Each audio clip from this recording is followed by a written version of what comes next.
Oh boy, it's been a long time since I looked at this series. Which is wild, because it's my favorite series.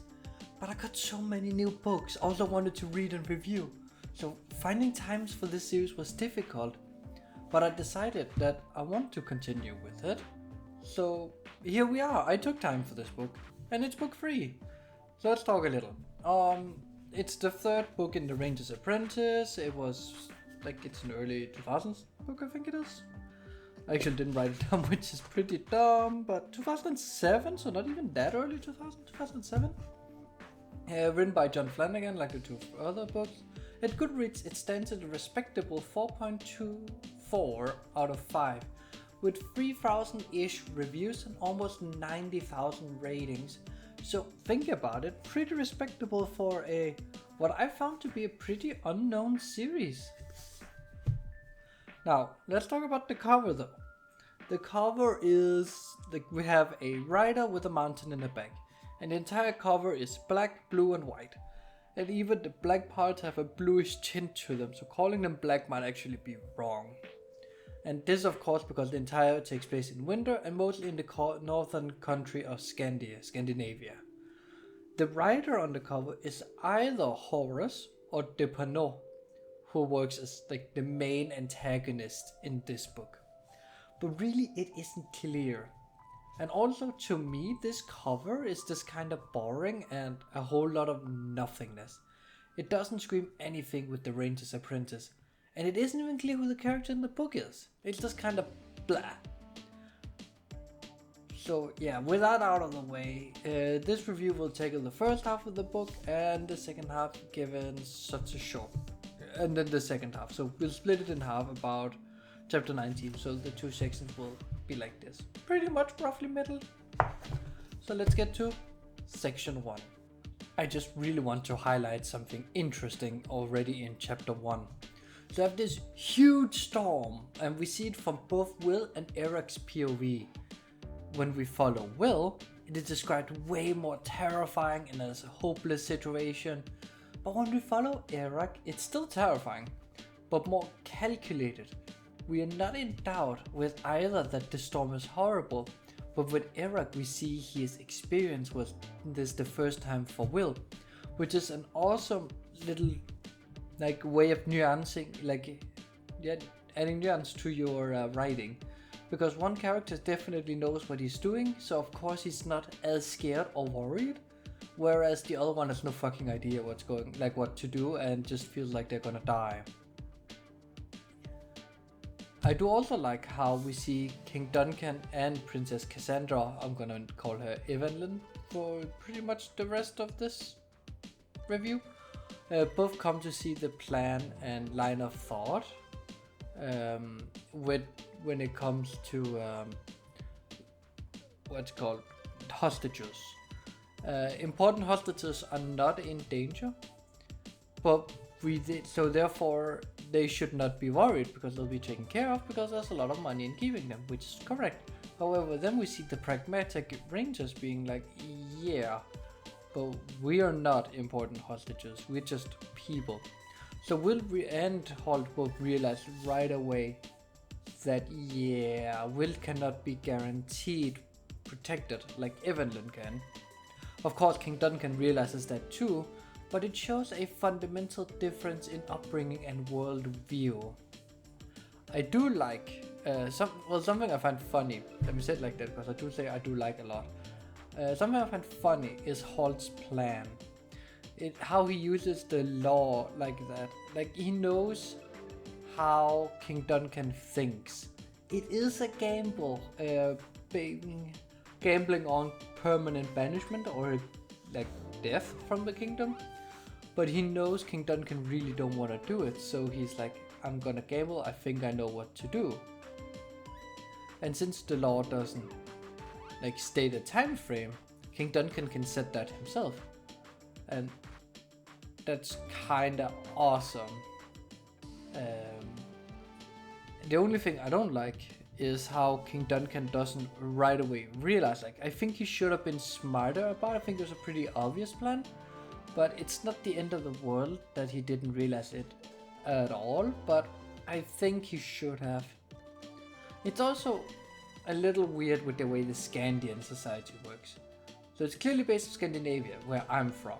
And for what I'm going to talk about now, I actually had my cousin, who has a master's degree in history, to like ensure what I was saying was not wrong. So we have both Jarl, Oberjarl. I'm not going to talk about skills because it's so low, it's not important for society, but you can basically take that as a captain. And so Jarl is a proto-early leader of a town or people. But he's not a king, it's very, very important. He's not the highest rank. And so the role of the Jarl is roughly, and I have to say very roughly because it's not a straight line, it's roughly what's going to be turning into a noble later on in society. However, Oberjarl, which is supposed to be above Jarl, is actually just a king. Like you had Jarl, then you had king. Oberjarl is a Germanization, because Oberme is German for above, so above Jarl, which is not a thing. I'm not saying Flanagan made a mistake or whatever, because I don't think it makes any difference. It's clearly to just set the Scandians apart from the people of... Where is it the people are from? I don't remember where they're from. The thing is, later on in the series we get maps, so it's easy to see, but it's basically like this world's equivalent of Britain. But I don't remember the name, and that's kind of annoying. And I can't just quickly skim down to it. But yeah, so it's clearly to set the two peoples apart.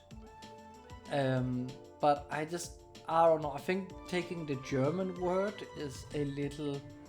I wouldn't call it insulting at all, because I'm not insulted, but it feels a little weird in a way when you clearly like have people, like you have Danes, Danes, Norwegian and Swedish, and you can even take the Icelandic and the Finnish in if you want to, and take any word there. Of course, if you want to keep the Oberjarl in Danish, that would be Overjarl, and Over is spelled the same way as over, so it might be a little odd for a English reader, also a Danish reader in some ways. But I definitely think you could find a suitable word. Anyways, let's get back to the story. Will tries to escape, and he tries to escape by boat, and you can't really fault him for that, can you? I think it was, given his knowledge, pretty smart. However, it's of course doomed to fail, because what else are we going to spend the rest of the book doing? But it was pretty smart given his knowledge of sailing. And shortly after this we have the scene where Eric and Slagor are having a bout. They're not fighting, but they're definitely not enjoying each other, and it's all because Slagor accidentally makes Evelyn pour hot soup over him. And Eric is like, I can't punish you for threatening my slave, but Will kill you before you even touch her. And then he makes Will throw the knife at what's it called? A casket. And it works so well. I think it's so good. Now, in this section here, I haven't talked much about it because it's not as much in this as we get to it in the next section, but Horace is getting some time to shine, which I think is great. He is underappreciated, and normally Holt would demand a lot of attention. And while we do follow Holt's POV, we get to see Horace being the hero, and the humor is always great. We get to see Horace battle his inner thoughts with chivalry. And we get to see the difference in mentality towards chivalry between Holt and Horace, and according to Holt, how later knights also feel. But that might also just be Holt convincing himself with some copium. But the humor is absolutely amazing. This book is funny as hell. Holt is so great with the sass and the sarcasm and just the dry delivery. So let's get to part 2, the rest of the book. After we get to the city of Hallersholm, which is the capital of Scandia, the Will and Evelyn story turns very dark. We get to see how horrible the slaves have it. And because Will is Will, he of course can't mind his own business. And that leads him to getting attacked and having the few things he has stolen. And this elderly man comes over and pretends to want to help Will, but he really drugs him and gets him addicted to this drug. And given this a children's book, we have to at older it's early YA, but I think it's mainly meant for children. You could argue that this is first and foremost very, very dark, but also a cautionary tale to avoid drugs.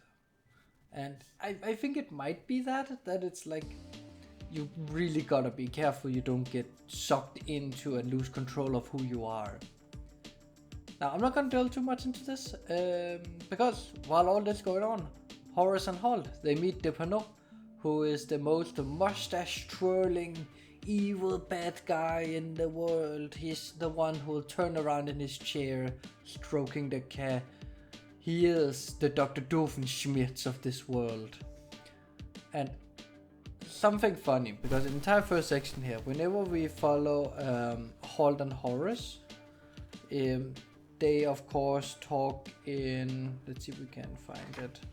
Like, he writes it with an accent already. Whereas in the later section 2 here, we don't. Here, so for instance, let's just take it. Yes.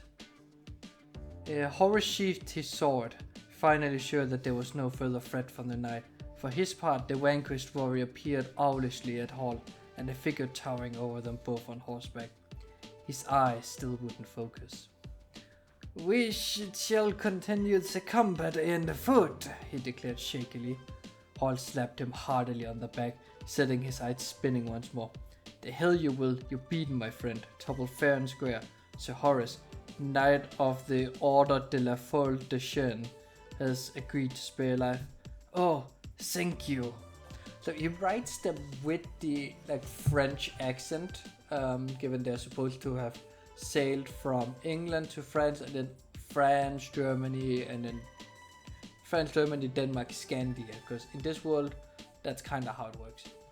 That's how the world looks, and that's fair, but in the second half, he drops the accent when French people talk, which makes it easier to read a lot, but it also saddens me a little, because on a meta level, I kind of like that he wrote it in the accent, because it forces you to work and think with the accent.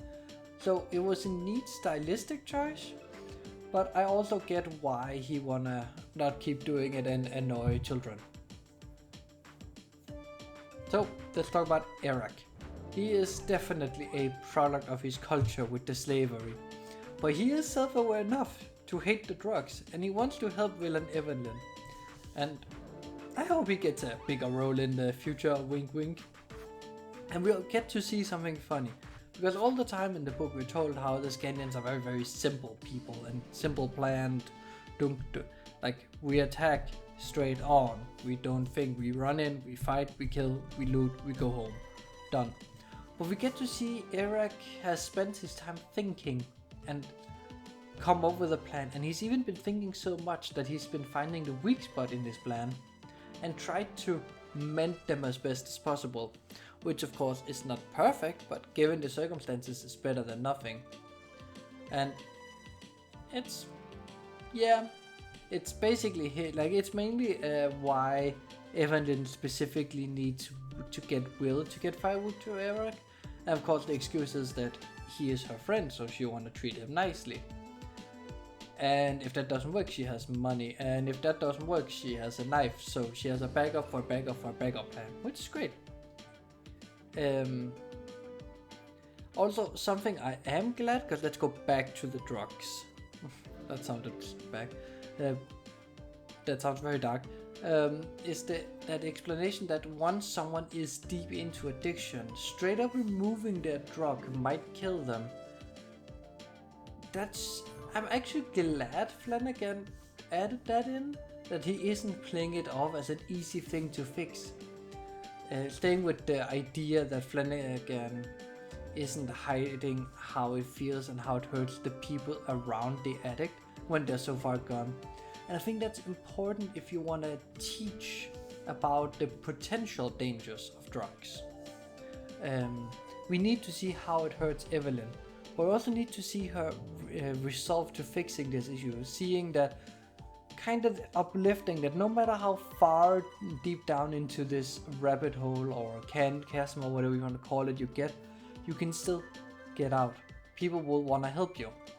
And I think that's equally as important. And that's why I also think it's very important that we see these small improvements in Will's psyche as the being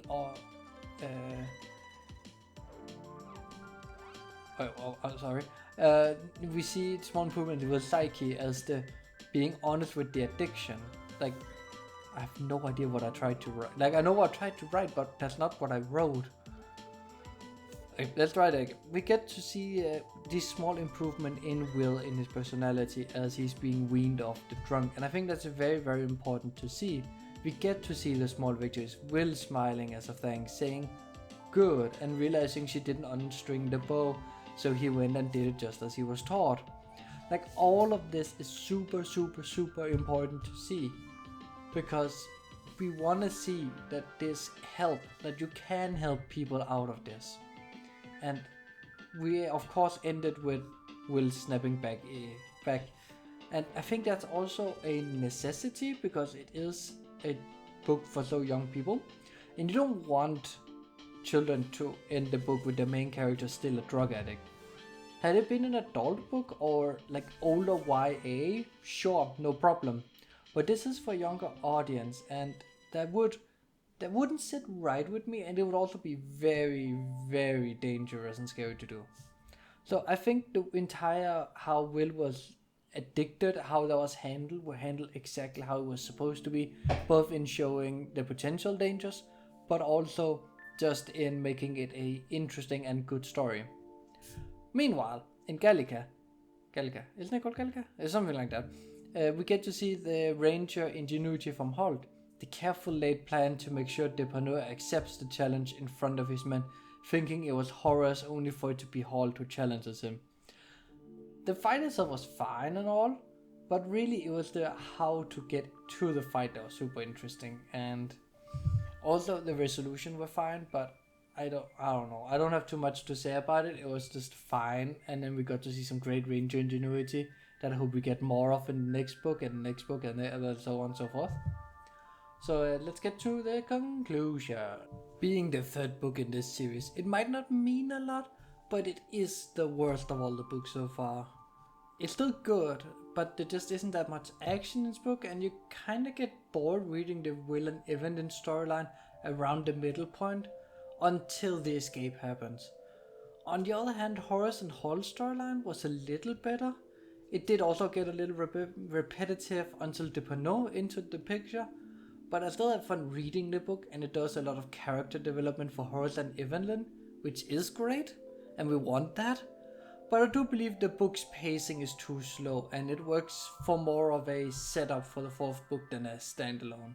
So next week we're gonna be reviewing the fourth book. Leave a like, comment, and subscribe.